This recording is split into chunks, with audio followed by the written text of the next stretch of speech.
Hola,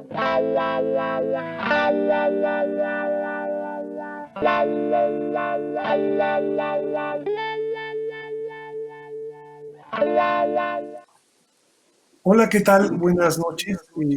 Les habla Jorge Chabat, profesor de la Universidad de Guadalajara. Estamos en la mesa México Seguro, en el marco de la FI 2020, en el cual vamos a analizar la problemática de seguridad en México, cuál es la situación actual, cuáles son las perspectivas, y para ello contamos con cuatro especialistas en el tema que van a constituir este panel en la próxima hora.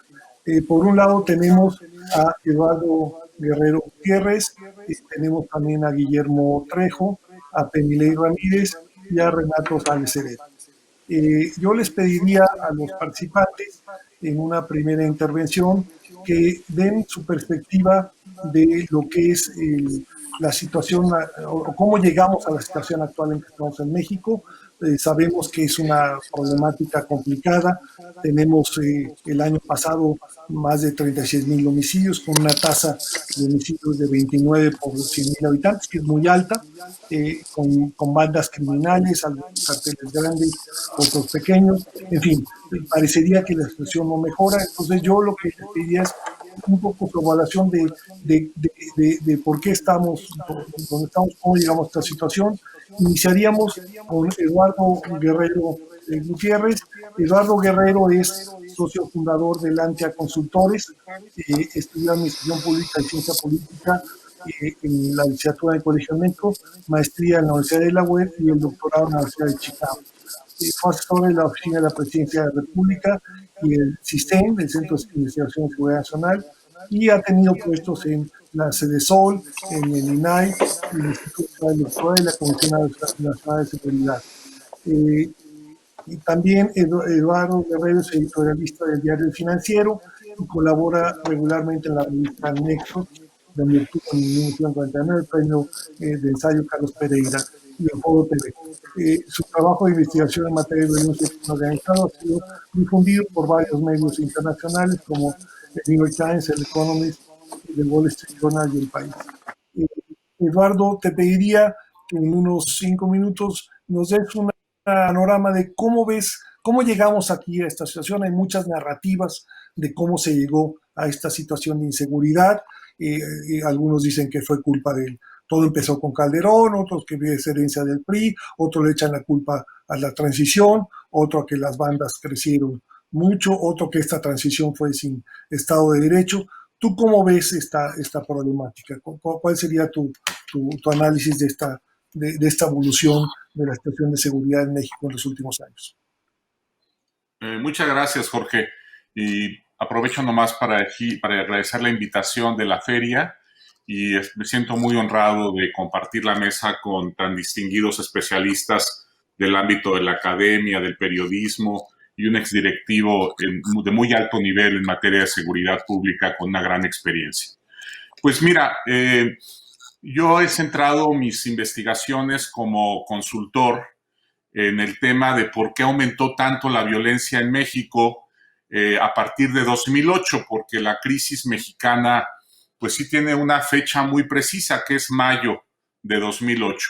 Ese mes los homicidios en México empezaron misteriosamente o enigmáticamente quizás a aumentar de manera muy acelerada, y tan solo entre 2007 y 2011 se triplicó la tasa de homicidios de México.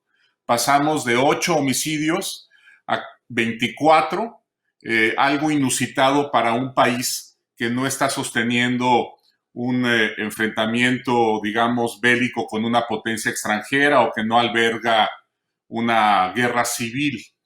Entonces me puse a investigar qué podría haber sucedido y encontré que este aumento en la violencia muy posiblemente está relacionado con un aumento también en los arrestos de capos que realizó el gobierno de Calderón apenas tomando posesión de su gobierno. Como quizás recuerden algunos de ustedes, durante cada sexenio los presidentes Carlos Salinas, Ernesto Zedillo, Vicente Fox, generalmente capturaban 3, 4 capos por sexenio, muchos de ellos por presiones de Estados Unidos, pero cuando Felipe Calderón entró al poder y quizás presionado también por lo que estaba sucediendo en su estado natal, Michoacán, donde había una guerra férrea, digamos, de un grupo que se llamaba la familia michoacana contra empresarios de ese estado, y alertado sobre que estaban ocupando ya mucho espacio, digamos, en el espectro público y además estaban muy aguerridos, lanza una guerra apenas 11 días después de tomar posesión contra esta organización, la familia michoacana, con 7,000 elementos militares y policiales, y logra bajar abruptamente la violencia en Michoacán en unos cuantos meses. Eso le da confianza para echar a andar otros enfrentamientos contra otras organizaciones en los siguientes meses y años, pero ya no tienen el efecto de este ataque inicial, y empieza a haber una proliferación acelerada de bandas que tiene que ver con el abatimiento o el arresto de muchos jefes criminales.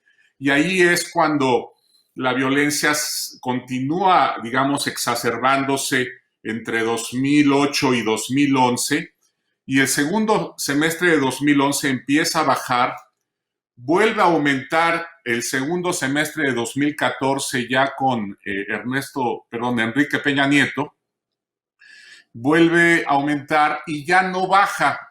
Durante los 3 últimos años, más o menos hemos tenido la misma tasa de homicidio, estamos teniendo 3,000 homicidios mensuales, más o menos desde 2018, y pues no se altera, si baja o sube un poquito.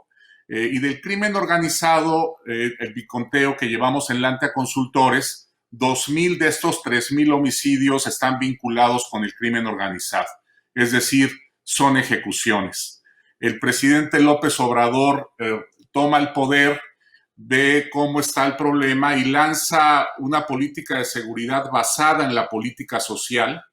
Me parece que se dan cuenta que eso no tendrá efectos, y a partir del segundo año centran el combate en lo que el exsecretario de Seguridad Pública llama combate a la corrupción, sobre todo centrándose en la colusión de autoridades con capos y haciendo un trabajo fuerte en materia de inteligencia financiera.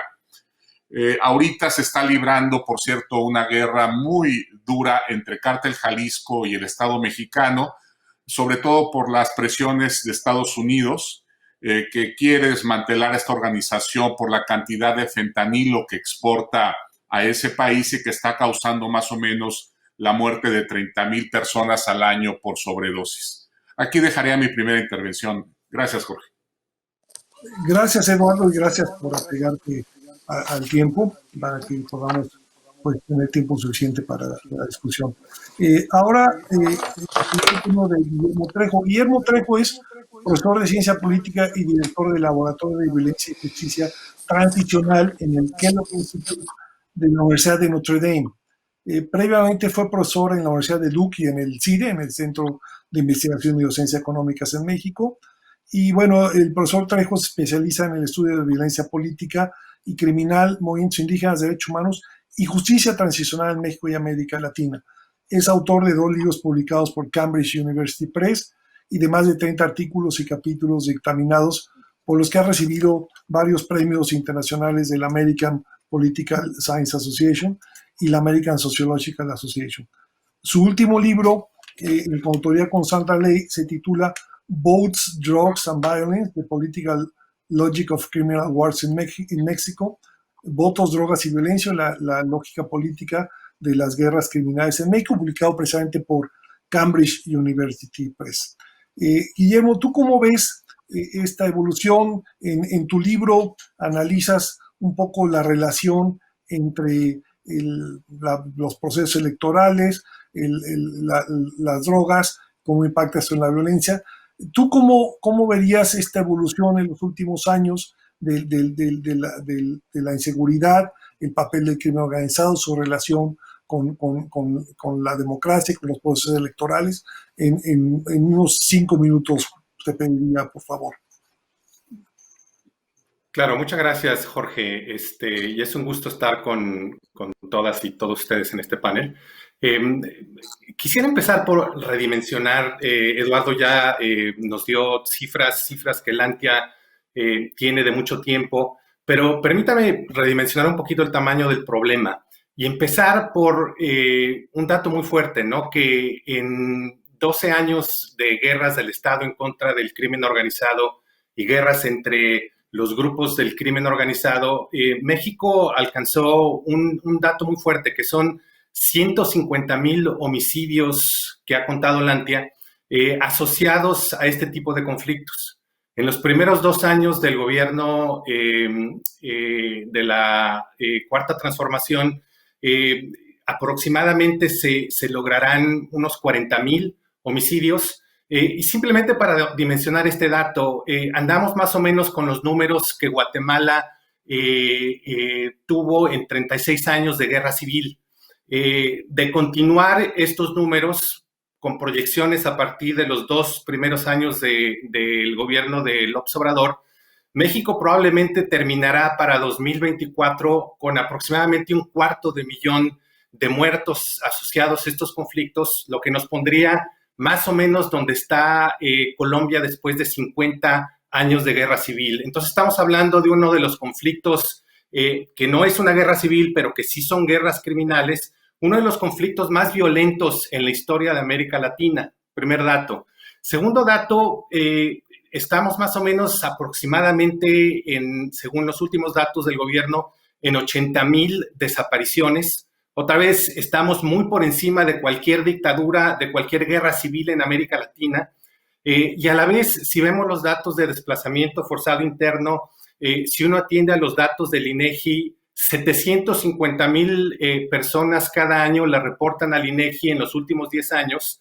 Repito, cerca de 1 millón de personas cada año reportan haber sido desplazadas por este tipo de conflictos. Estamos hablando otra vez de un conflicto de enormes dimensiones que por no repetir o por no querer repetir las cifras, debemos olvidar la magnitud del conflicto. Y déjenme añadir un par de datos adicionales de violencia más focalizada. Si uno analiza, por ejemplo, los datos de ataques en contra de autoridades gubernamentales, alcaldes, principalmente en contra de candidatos. México es el país más peligroso en el hemisferio occidental para candidatos y para autoridades locales.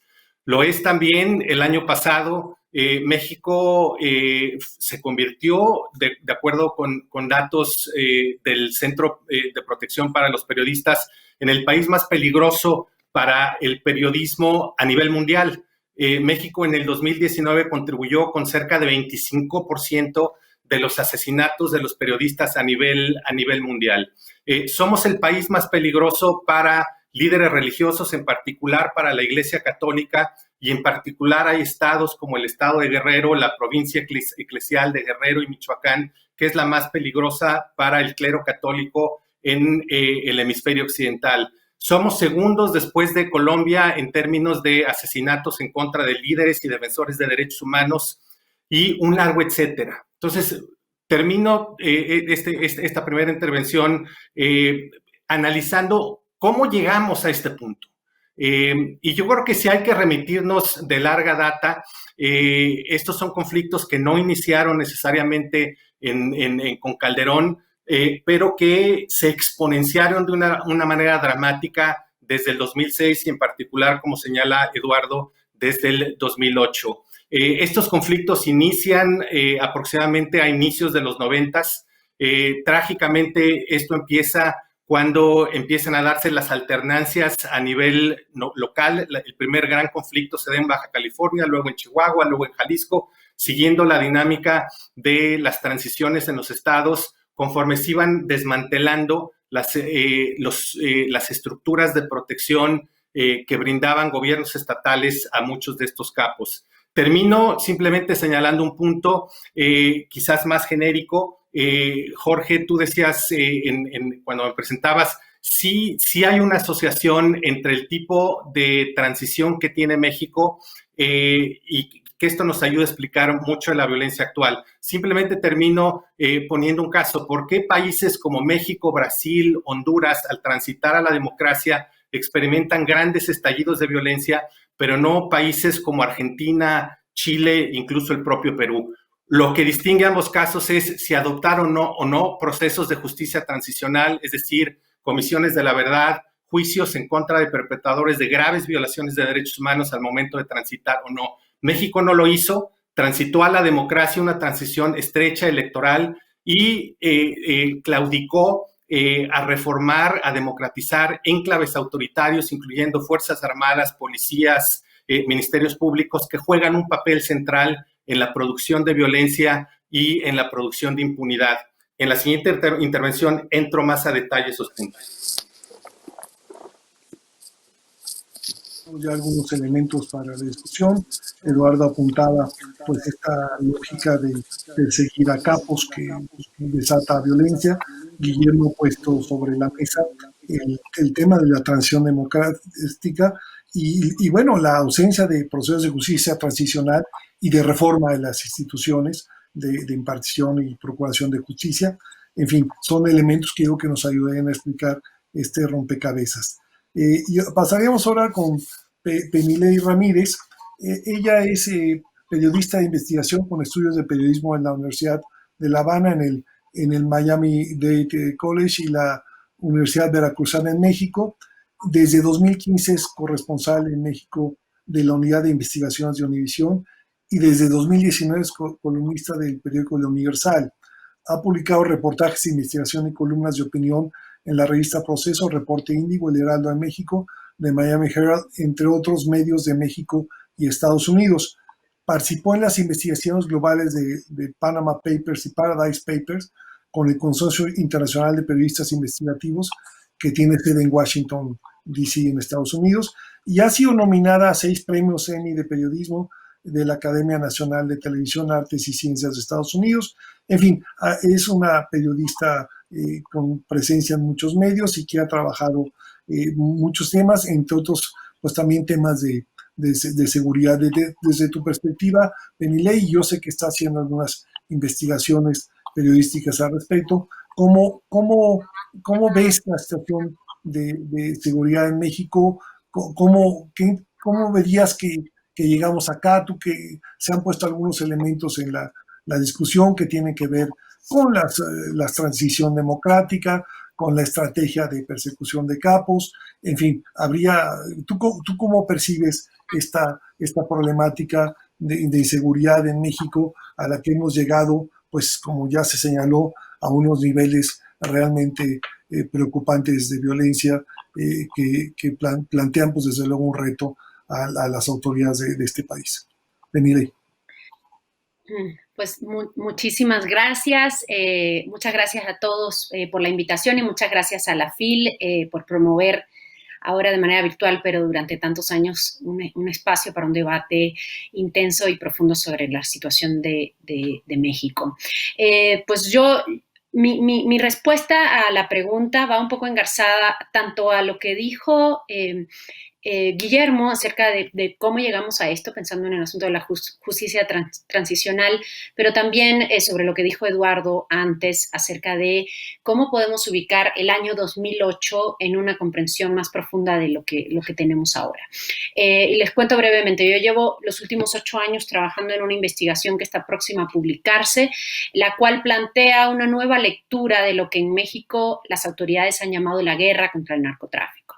La lectura que plantea, lo que yo he llamado la nueva lectura que plantea esta investigación periodística es a quién ha convenido y a qué intereses ha convenido que en México siga existiendo en todos estos años una guerra contra el narcotráfico, así llamada tal cual.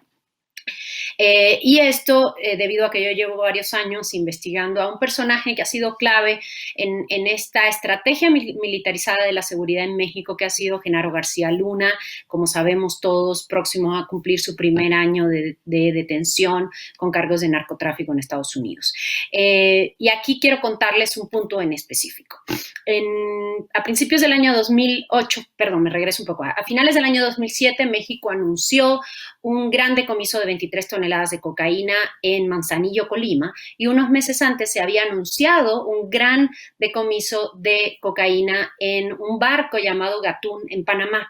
Estos dos eventos, que aparentemente estaban solamente relacionados en la prensa por el hecho de que ambos fueron anunciados como el mayor decomiso de cocaína en la historia, ahora tienen otra cosa en común. Ambos son partes de los cargos por los que García Luna fue acusado en Estados Unidos. Es decir, este hombre que en ese momento era el principal artífice de la estrategia de seguridad de México y uno de los principales interlocutores del gobierno mexicano con el gobierno de Estados Unidos en un momento en que acababa de aprobarse la iniciativa Mérida, que como sabemos guió en buena parte la manera como se llevó y se articuló la estrategia de seguridad en los últimos años, ahora está acusado de haber formado parte de manera indirecta como conspiración para tráfico internacional de estos dos cargamentos.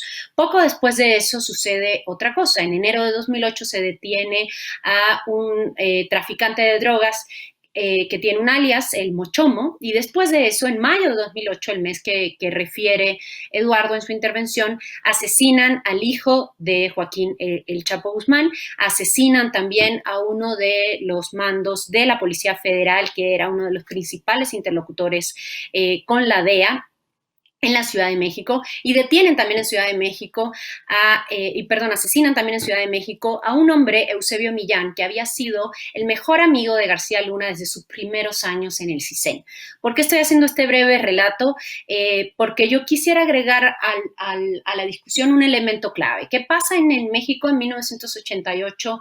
Del 87 al 89 se anuncia precisamente que aunque no hay estrictamente una comisión de la verdad, sí hay una organización, la Dirección Federal de Seguridad, que ha llegado a su punto de quiebre y se plantea la creación de una nueva corporación, primero llamada Dirección Federal, DICEN, luego posteriormente llamado CISEN, como le conocemos hasta ahora, a pesar de que hay un nuevo nombre en el gobierno obradorista, sigue siendo muy fresco, digamos, en la memoria de nosotros el CISEN. ¿Qué pasa a partir de esto? Empieza a crearse en México esta idea de que hay una nueva generación de policías, una nueva generación de una estrategia de seguridad que está mucho más enfocada a los aparatos, a los modernos aparatos de seguridad y mucho menos enfocada a lo que eran las viejas prácticas, mucho más cercanas a dictaduras latinoamericanas para perseguir a los criminales. Y esto lo refiere ampliamente Pablo Picato en su libro que acaba de ser publicado ahora en español sobre la historia nacional de la infamia.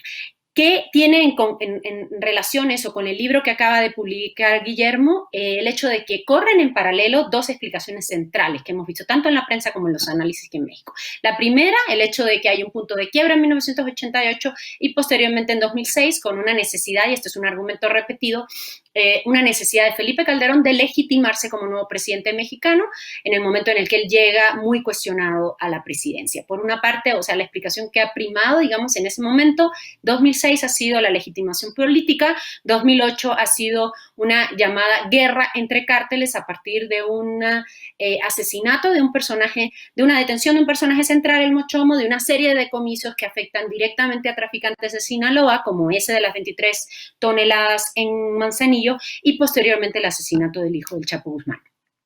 A partir de eso, lo que tenemos hasta ahora es una espiral de violencia que no se ha detenido.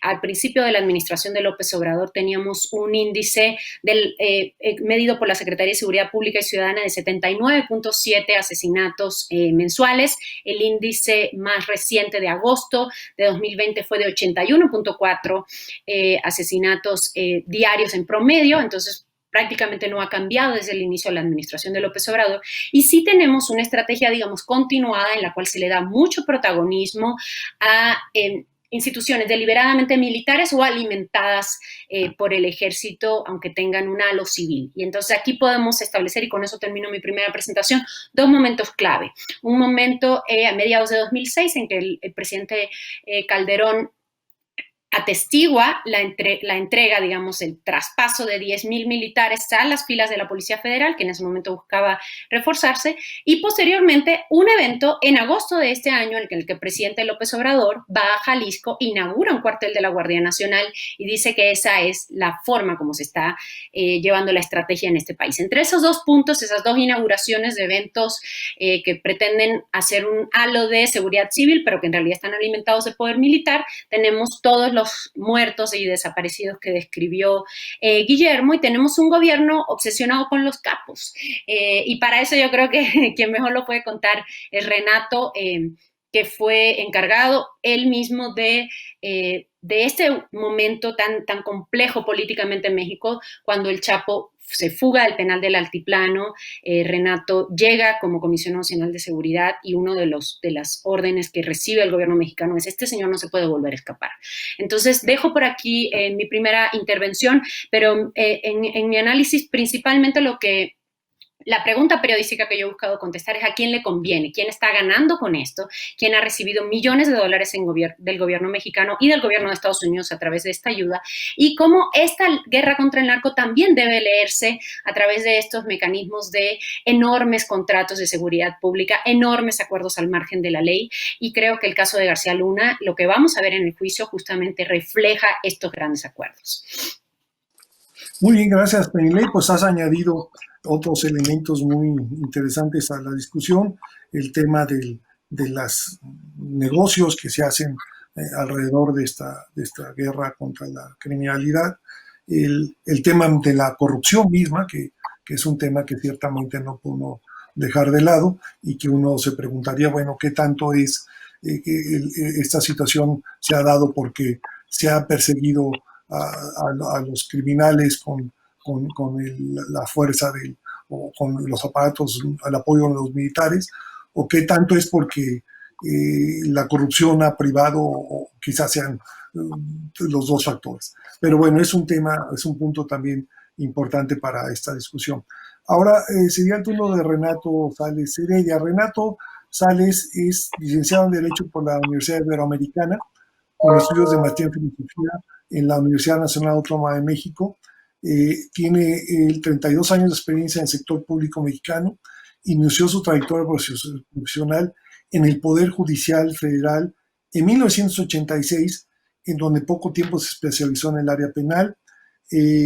Bueno, ha tenido muchos cargos en la Procuraduría de Justicia del Distrito Federal. También fue asesor del jefe de gobierno del Distrito Federal de 2007 a 2009. Fue Procurador General de Justicia del Estado de Campeche en 2009 hasta 2013, y en junio de 2013 fue nombrado Subprocurador de Control Regional, Procedimientos Penales y Amparo de la Procuraduría General de la República, y en 2014 el secretario de Gobernación lo designó como el primer titular de la Coordinación Nacional Antisecuestros. De agosto de 2015 a noviembre de 2018 fue el Comisionado Nacional de Seguridad. Y bueno, Renato Sales ha combinado la función pública con la labor docente en el Departamento de Derecho del ITAM en México, y bueno, tiene muchas publicaciones en estos temas de seguridad y justicia. Renato, ¿tú cómo ves desde tu perspectiva? En tu caso combinas la parte académica, pero también has tenido experiencia directa como practitioner, como alguien que ha estado en puestos de decisión en el área de seguridad. ¿Tú cómo ves esta evolución de la problemática de la seguridad en México en los últimos años? Hay ya varios elementos que apuntan a una explicación de por qué estamos como estamos. ¿Cuál sería tu evaluación al respecto? 5 minutos, por favor, Renato. Jorge, muy buenas noches. Saludo con mucho gusto a Penny, a Guillermo, Eduardo, muy queridos amigos. Efectivamente, lo que se ha dicho es correcto, coincido con lo que han planteado mis tres compañeros. yo creo que la explicación para el tema de inseguridad en México no es unidimensional. Si hay una cuestión multifactorial es precisamente el tema de seguridad o la inseguridad o las inseguridades que padecemos y las estrategias que no la estrategia para enfrentarlo. Citando a Leoluca Orlando, el alcalde de Palermo, pues podríamos decir que estábamos mejor cuando estábamos peor. Si vemos las cifras de los 21 primeros meses en lo que hace el presidente Calderón relacionadas con homicidios dolosos, tenemos 18,452, con el presidente Peña 29,063 y con el presidente López Obrador 48,909. Y retomando lo que se ha comentado ya aquí, en lo que hace ese ascenso brutal de homicidios entre el 2008 y el 2011, hasta el 2012 que empieza a disminuir, tendríamos que agregar un elemento que no ha sido suficientemente mencionado, que es la disputa enorme entre las bandas. ¿Qué sucede en el 2008, además de la intervención bélica, de la llamada guerra contra las drogas? Ahorita habría que pensar a quién le conviene realmente, que es lo que preguntaba Penny, esa guerra contra las drogas. Entre 2008 y 2012 hace su aparición un grupo delictivo especialmente sanguinario que se había separado del cártel del Golfo, que son los Zetas. Los Zetas pactan con los Beltrán Leiva, que a su vez se habían separado del grupo del Chapo, y se genera una guerra intestina entre los grupos por los territorios que se manifiesta en Ciudad Juárez, en Tijuana, por supuesto en Michoacán y en buena parte del país. Yo creo que una explicación también del incremento brutal entre esas fechas, 2008 y 2012, tiene que ver con esta guerra entre los grupos. Entre 2012 y 2015 baja de 22 a 17 por cada 100,000 habitantes por la prevalencia básicamente de un grupo delictivo. Y vuelve a incrementarse, como comentaba Eduardo, del 2015 hasta la fecha, que estamos en 29. ¿Por qué razón? Por la irrupción en buena medida del cártel Jalisco Nueva Generación como nuevo opositor al cártel de Sinaloa y la demanda extrema de fentanilo en Estados Unidos y una prohibición norteamericana en lo que hace a la venta de tramadol, oxycontin y otras sustancias. ¿Qué sucede cuando se prohíbe una sustancia altamente adictiva? Se genera automáticamente un mercado negro. Ese mercado negro se genera en Estados Unidos y se alimenta desde México, básicamente por Manzanillo, Colima, desde China, Wuhan precisamente con el fentanilo, y de ahí hasta Tijuana y otros puntos fronterizos. Cuando empieza a disminuir el precio de la amapola en Guerrero, en Sinaloa y en Durango por la aparición del fentanilo, el cártel de Sinaloa entra en disputa con el cártel Jalisco Nueva Generación y esa guerra continúa. Esta disputa entre Jalisco Nueva Generación y cártel de Sinaloa se manifiesta a la fecha. ¿A quién le conviene, entre otros muchos, esta guerra contra el narcotráfico? A los vendedores de armas. Si hay un negocio próspero en Estados Unidos, es la venta de armas. Difícilmente republicanos o demócratas van a tocar la segunda enmienda norteamericana que permite la venta indiscriminada de todo tipo de armas. Y hemos dicho en varias ocasiones que es más sencillo comprar un lanzagranadas en los Estados Unidos que un jarabe para la tos. Y así es, para el jarabe, para la tos, si tiene dexedrina necesitas 2 o 3 recetas. Para comprar un lanzagranadas, un AK-47, un R-15 o una Barrett calibre 50, necesitas tu credencial del club de caza o tu identificación. Y por supuesto, estas armas cruzan hacia México. El incremento de homicidios dolosos vinculados con armas de fuego en el país es notorio de 10 años a la fecha. Hace 10 años se cometían 3 de cada 10 homicidios con arma de fuego. Actualmente se cometen casi 8 homicidios de cada 10. Y los muertos, como bien señalaba Eduardo y como ya comentaba también Guillermo y lo dijo Penny también, tienen que ver, por supuesto, con estas cruentas disputas entre los grupos de delincuencia organizada. ¿Qué se ha planteado para solucionarlo? La militarización del país, porque la Guardia Nacional es una rama más del ejército. Se ha triplicado el número de elementos en las calles. ¿Ha disminuido en esa proporción el incremento de homicidios? No, porque es un tema de mercados que se regula a través de la violencia homicida. Mercados mafiosos que se regulan a través de la violencia homicida. No existe el Tribunal Internacional que solucione los problemas entre los capos. Las mafias resuelven sus problemas aquí y en Italia a base de muertes. Ese es fundamentalmente el problema y aquí dejaría esta primera participación.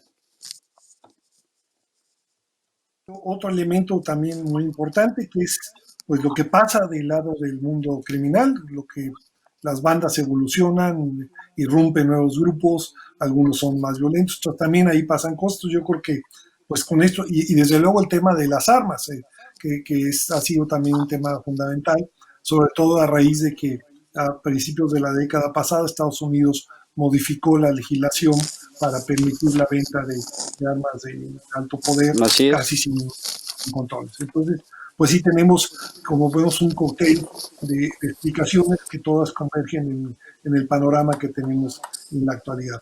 Bueno, en esta segunda intervención les pediría que si se abocan pues un poco a ver lo que es la estrategia del actual gobierno de López Obrador para el combate a la inseguridad. Llevamos 34 minutos, nos quedan pues aproximadamente unos 20 minutos para terminar la mesa. Entonces les pediría brevemente en unos 3 minutos que me den cuál es su evaluación de lo que es esta estrategia. Como ya se mencionó, tiene pues lo que es la Guardia Nacional, elementos, pues una presencia militar importante en esta Guardia Nacional que de alguna manera contrasta con lo que había sido el discurso de campaña y los discursos previos de López Obrador, incluso de que iba a regresar los militares a los cuarteles, y tal parecería que los militares están pues de manera más o menos abierta, de manera clara en la Guardia Nacional. Esto es quizás un reconocimiento de que no hay otras opciones, o ¿cómo ven ustedes? ¿Desapareció la Policía Federal o están a punto de hacerlo? Quizás como pues el convencimiento de que no era la mejor opción.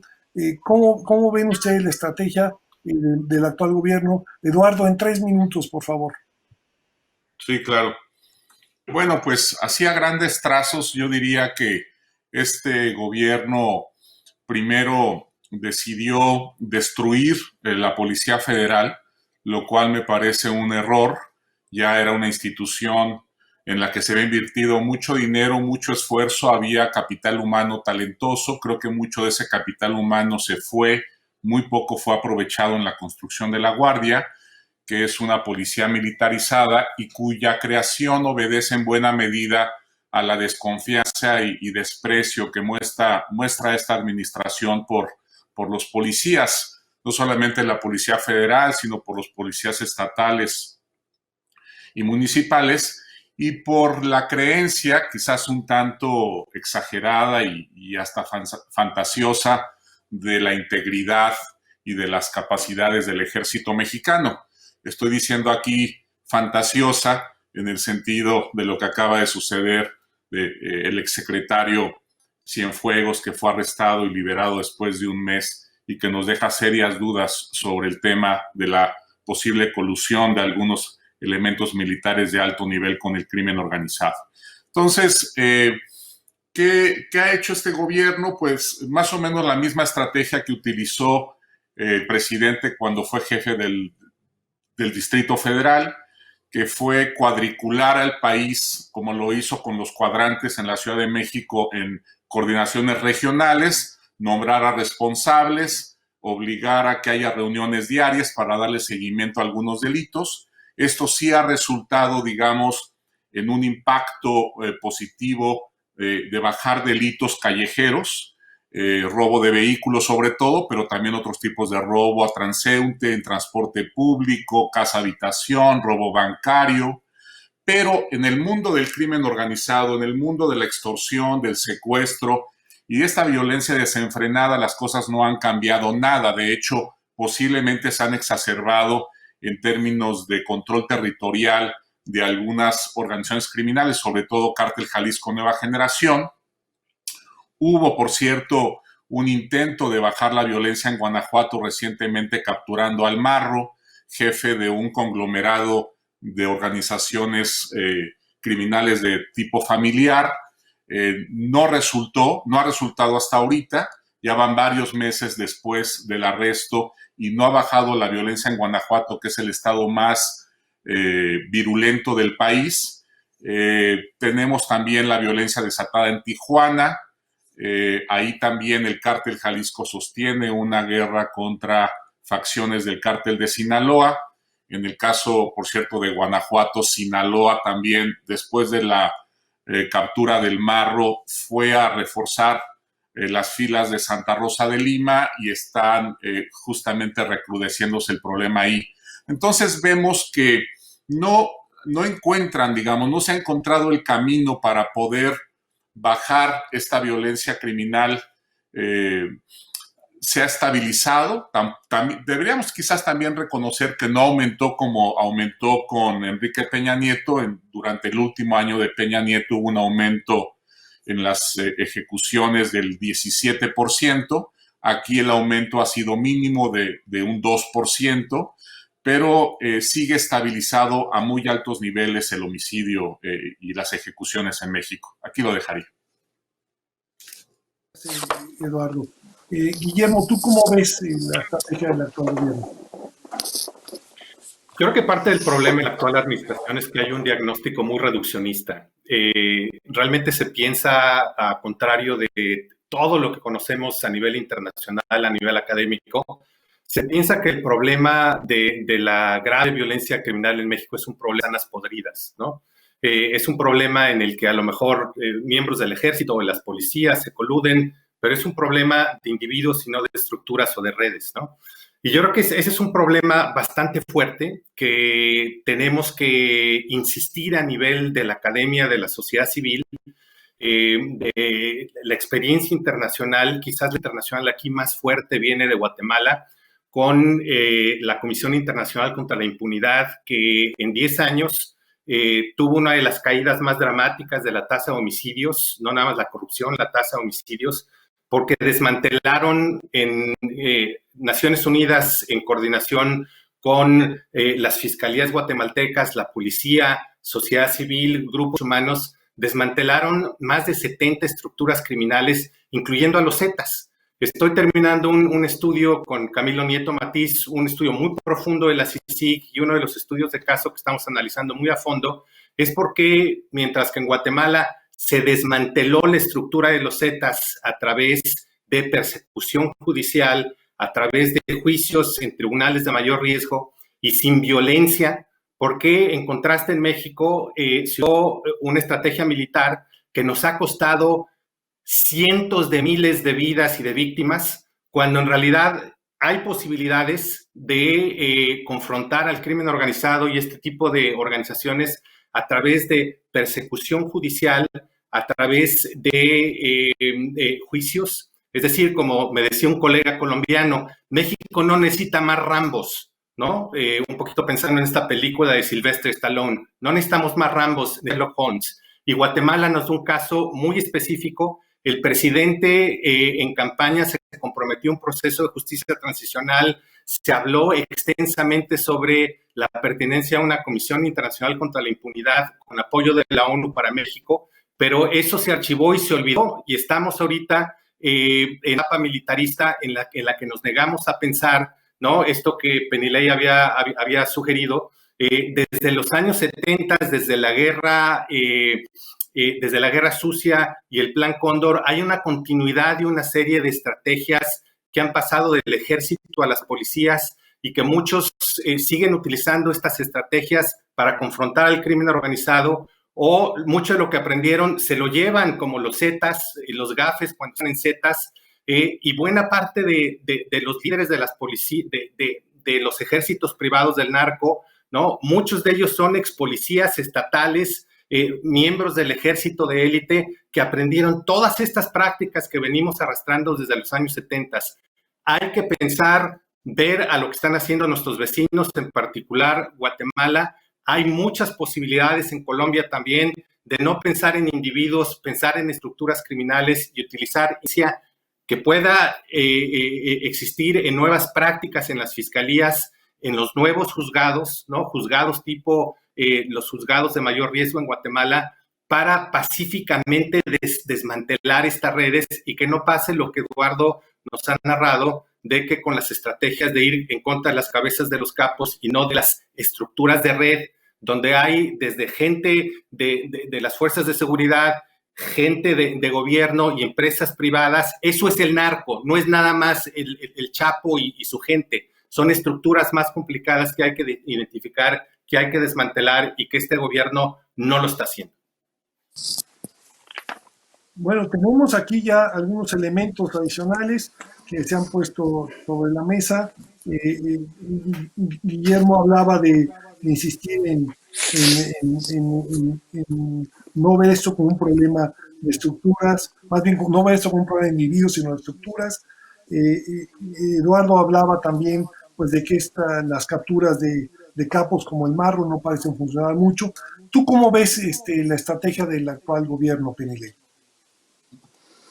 Pues yo veo que hay abrazos en el discurso y muertos en las calles. Lo que veo, si uno se atiene a los informes de gobierno, no tanto a los discursos de los principales funcionarios federales, empezando por el presidente y sus principales colaboradores en áreas de seguridad, sino cuando uno se atiene a los discursos de gobierno, la estrategia parece no ser demasiado distinta a lo que vimos en administraciones anteriores. Si uno revisa los informes de seguridad, verá que lo que esta administración está considerando como éxitos de su estrategia es más o menos lo mismo que tuvieron las administraciones anteriores. Es decir, ellos están contando cantidad de droga decomisada, cantidad de plantíos destruidos, cantidad de personas detenidas, cantidad de jefes de bandas de traficantes de personas, de drogas, de armas, desarticulados o detenidos. De manera que si uno revisa el informe en blanco y negro, y no ve la fecha en la que ese informe fue publicado, perfectamente podría ser un informe que haya sido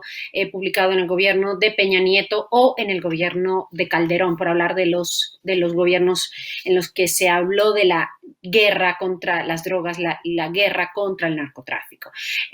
Más allá de esta medida de éxito, hay otros elementos que siguen estando en común. La cooperación de agencias de seguridad de Estados Unidos en México, la operación en campo de esas agencias, también parece ser similar a lo que habíamos visto antes. La cantidad de dinero que llega a México a través de estas cooperaciones también parece ser similar a lo que vimos antes. De manera que me parece que es importante tratar de trazar las estrategias, el análisis de estas estrategias a partir de lo que nos dicen los números en blanco y negro. Hay otro elemento que también es central y es, lo dije también en mi primera intervención, la cantidad de dinero que se gasta en aparatos de seguridad, en aparatos de vigilancia, de videovigilancia, que traza una línea del tiempo continua desde finales de los años 80, principios de los años 90, en que empezó a comprarse en México estos aparatos de seguridad, de intervención de comunicaciones, y lo volvemos a ver incluso en esta administración. ¿Qué se necesita? ¿En qué gastan el dinero? Gastan el dinero en aparatos, gastan el dinero en uniformes, gastan el dinero en equipamiento, de manera que eso también nos traza una línea continua que viene desde ese momento de la transición política en México hasta hoy. Hay un punto que tocaban también previamente acerca de quiénes son los jefes policíacos o militares que son atrapados cometiendo abusos o que son investigados por comisión de abusos. Una investigación reciente del investigador mexicano Camilo Vicente Ovalle sobre la sistematización de la violencia basado en archivos desclasificados durante los años desde 1940 hasta los 80, nos muestra que esos mismos jefes policíacos, militares, después pasan a ser entonces jefes policíacos en los estados, jefes policíacos en los municipios. Tenemos muchos exmilitares en municipios, incluso un exmilitar de alto rango que fue un militar de alto rango en el área de antinarcóticos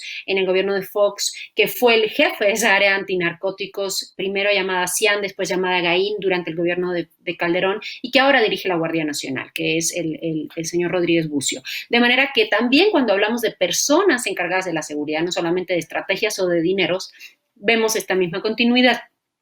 Vemos también estrategias continuadas, esta estrategia que se anunció de los centros de fusión regional de seguridad, que se anuncia poco después de la desaparición de los estudiantes de Ayotzinapa en 2015, se anuncia un gran sistema de centros de seguridad para el país, los cuales iban a controlar el trasiego de drogas.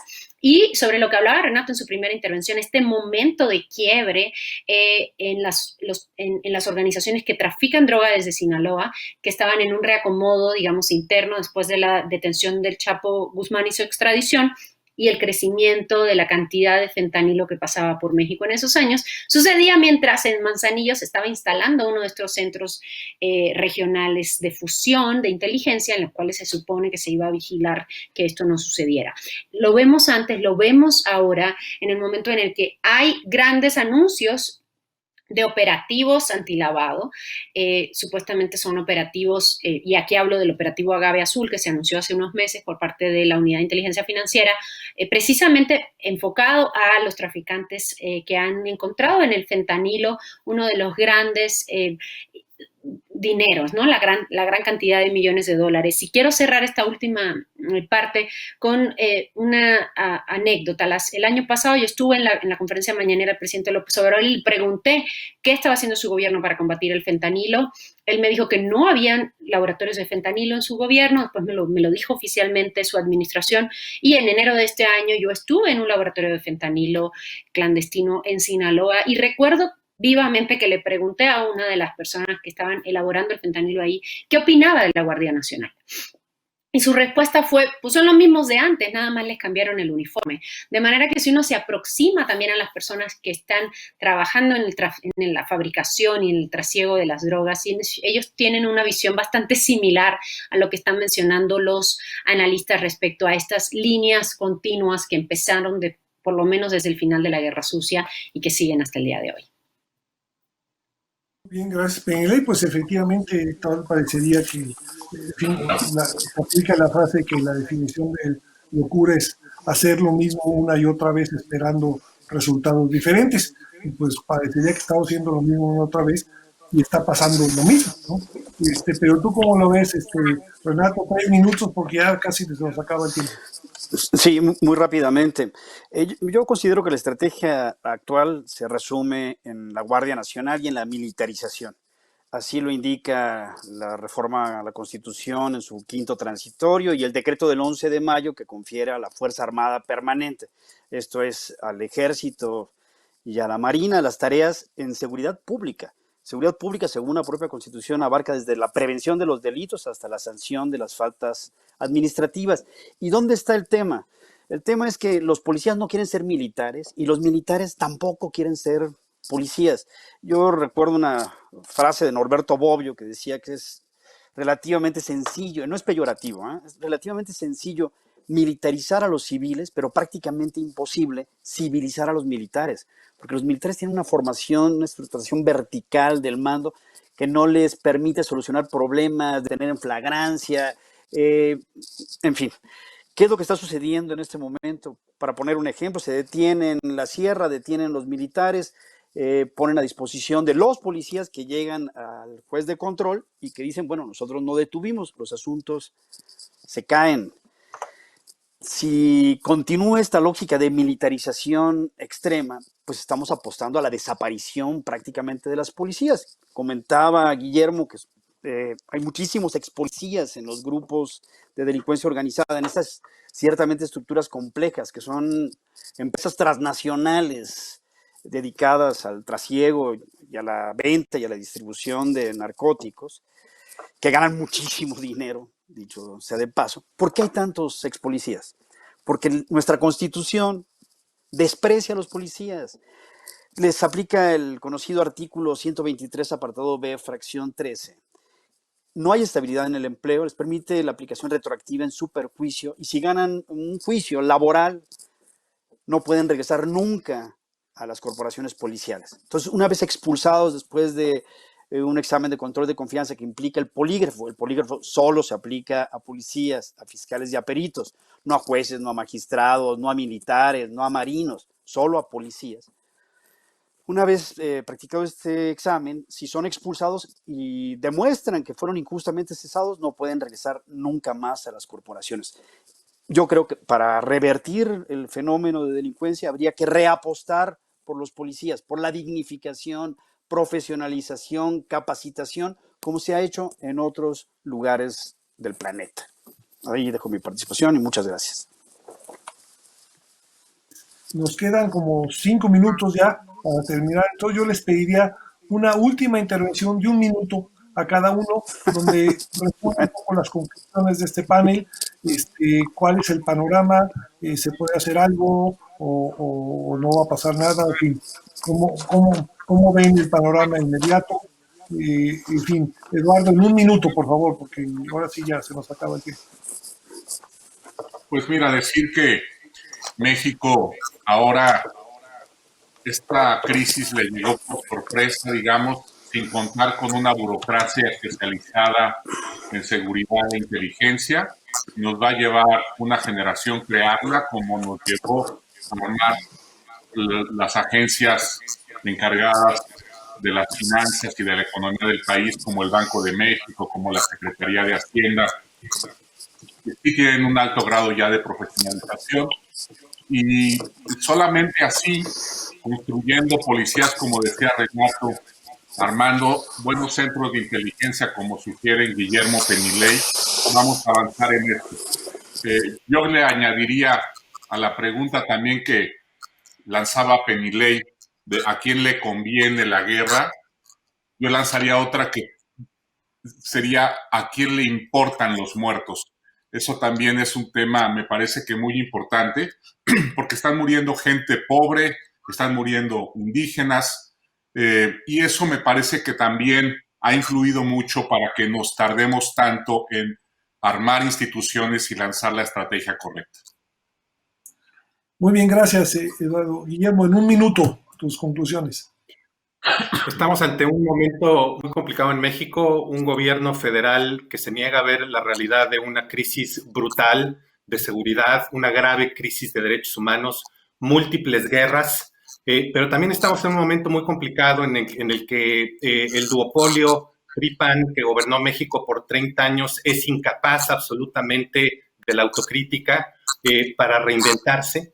Y finalmente estamos en un momento en el que nuevamente regresamos al otoño de 2014, Tlatlaya, Ayotzinapa, Casablanca, de donde surgió desde la sociedad civil una demanda muy fuerte en contra de la impunidad. López Obrador la capitalizó en campaña, pero en gobierno claudicó con ella. Le toca a esa sociedad civil tan vilipendiada y tan cuestionada tomar la batuta y pedir ayuda hacia afuera, Naciones Unidas en particular, para destrabar este momento y poder entrar en un proceso de construcción de paz y de auténtica construcción de un Estado democrático de derecho. Gracias, Guillermo. En 1 minuto, Penilei, tus conclusiones de esta mesa. Pues a mí me parece que es importante insistir en la despolitización del análisis y de las propuestas. Nos hemos encontrado, por lo menos hablo de mi experiencia desde la prensa, y lo digo claramente, no es lo mismo ser crítico con un gobierno que tiene 18% de popularidad como lo tenía Peña Nieto cuando terminó, que con un gobierno que tiene los niveles de popularidad que tiene el actual. Está siendo un gran reto para la prensa, cosas tan básicas como decir, esto yo había hablado antes de este tema, yo había trabajado antes de este tema. Parece que cualquier crítica, por mínima que haga, por más fundamentada que esté, siempre cae en el mismo terreno de la polarización política y, por tanto, argumentos que pueden ser claves, como este que acaba de decir Guillermo acerca de la sociedad civil debe organizarse, caen en el mismo terreno de la política y de la polarización, en un ambiente muy parecido a lo que vimos en los últimos años en Estados Unidos durante la administración de Trump y que fue incentivado también en el caso de México por algunos operativos organizados para disminuir la fuerza de las voces críticas. Lo vimos de manera muy destacada y eso sí está muy trabajado ya en el caso de Cambridge Analytica. No hay un caso tan documentado todavía en México de una organización en particular, pero sigue siendo la misma estrategia. Entonces, sí creo que es muy importante el discurso de la continuidad. ¿Cómo podemos hablar de una solución a través de un análisis de un fenómeno continuo de decisiones y malas decisiones que no tiene que ver con el partido gobernante, importante, sino con cuáles son las estrategias que se han llevado e insisto, que se siguen llevando para tratar de salir de algo que tienen razón. Al final es eso, son los pobres los que están muriendo, son los pobres los que están cavando sus propias fosas, son los que están haciendo colectas o vendiendo baratijas para poder cavar fosas, y entonces por eso parece que no es tan importante. Muchas gracias a todos y gracias por la invitación. Renato, tus conclusiones en un minuto. Sí, rápido. Jorge, muy rápidamente, pues lo que hemos visto aquí precisamente es que el paradigma policial no tiene nada que ver con el paradigma militar. El paradigma militar aquí y en cualquier otro lugar del mundo consiste en destruir enemigos. El paradigma policial consiste en proteger ciudadanos, son agua y aceite. Entonces, en la lógica de lo que hemos platicado, yo creo que habría que construir desde la base, con la sociedad civil, precisamente, como se ha comentado, en los municipios, recuperar municipios que están efectivamente copados por la delincuencia organizada, compradas las elecciones, como señala Guillermo, por la delincuencia organizada, desde la primera campaña para el presidente municipal, el secretario de Obras, el secretario de Seguridad Pública municipal, absolutamente el municipio está en manos de grupos de delincuencia organizada. Habría que recuperar ahí sí estos municipios y empezar a hacer lo que se conoce como acupuntura urbana, construir policías desde la base. Si no hacemos eso, vamos a seguir en esta línea argumental y en esta línea terrible con muertos en las calles y abrazos en los discursos. Muchas gracias por la invitación, como decía Penny. Muchas gracias. Bueno, pues muchas gracias a todos por su participación. Estamos ya sobre el tiempo, creo que ha sido una mesa realmente espectacular, con muchas ideas y pues desde luego mucho material para la reflexión. Les agradezco a todos su presencia, al público que nos ha visto. Disfruten la FIL virtual, compren, lean, pero en fin, no se queden solamente en casa sin hacer nada, aprovechen para leer. Y pues muchas gracias a todos por su participación. Que tengan buenas noches. Muchas gracias. Gracias. Gracias.